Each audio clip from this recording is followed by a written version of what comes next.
Once upon a time in London, over 200 years ago, a little girl named Ada Lovelace was born. Her father was a famous poet, but Ada didn't live with him. Her mother wanted Ada to grow up learning math and science. Now let me ask you something. If your parent gave you extra math homework every day, would you be excited or groan really loudly? Well, Ada wasn't always thrilled either, but soon she discovered something magical. Math wasn't just numbers. To her, it was like a secret language, or even spells for the universe. One day, when Ada was about 12 years old, she announced a wild dream. I want to build a flying machine. She does studied birds, measured their wings, and filled notebooks with drawings of strange contraptions. Can you imagine? A little girl in the 1800s dreaming of airplanes long before airplanes were even invented. Okay, close your eyes just for 5 seconds. Picture yourself flying through the sky in your very own machine. What will it look like? Ada's machine didn't quite take off, but her imagination sure did. But Ada's life wasn't easy.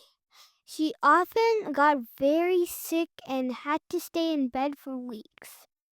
Instead of giving up, Ada kept her notebooks close.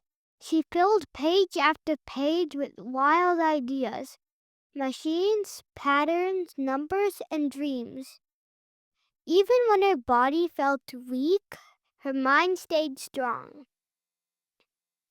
As a teenager, Ada met an inventor named Charles Babbage. He had built plans for a giant machine called the analytical engine. It was huge, full of gears, wheels, and levers.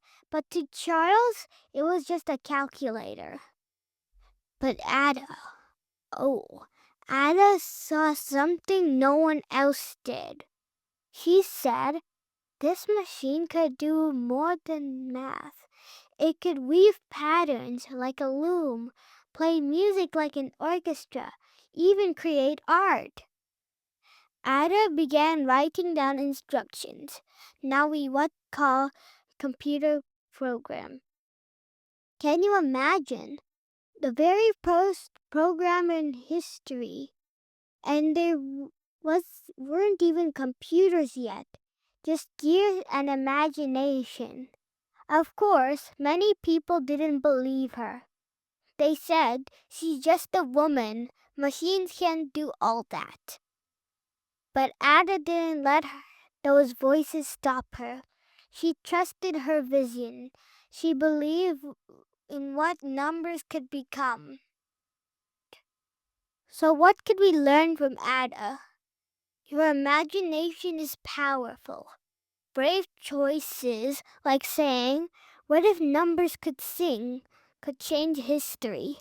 And most importantly, never let anyone tell you that your dreams are too big. Because sometimes the future starts with a spark and a girl who dared to dream. Thanks for joining me on this adventure. If you enjoyed Ada Lovelace's story, give this episode a thumbs up, share it with a friend, and don't forget, your ideas, no matter how wild, could shape the future.